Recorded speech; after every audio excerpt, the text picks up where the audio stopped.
Մինսկի խումբը չի կարող լուծարվել միայն Հայաստանի եւ Ադրբեջանի համատեղ դիմումների հիման վրա։ Ոչ էլ Հայաստանը եւ Ադրբեջանը կարող են ընդունել որոշում Մինսկի խմբի լուծարման մասին։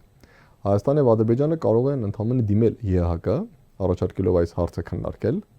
իսկ չմոռանանք, որ ԵՀԿ-ում որոշումները ընդունվում են կոնսենսուսով,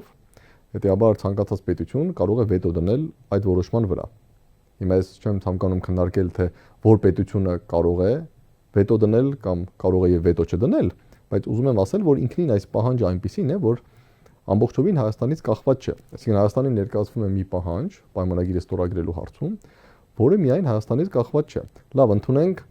X օր Հայաստանը եւ Ադրբեջանը համատեղ դիմում են ուղարկում ԵՀԿ, առաջարկելով փակել Մինսկի խումբը, իսկ այդ դիմումի քննարկումը տևում է տարիներ եւ ի վերջո որևէ պետություն վետո է դնում դրա վրա։ Այսինքն ստացվում է Ադրբեջանը կասի դե տեսեք Մինսկի խումբը լուծարված չէ, հետաբար ես խաղաղության պայմանագիր չեմ ստորագրում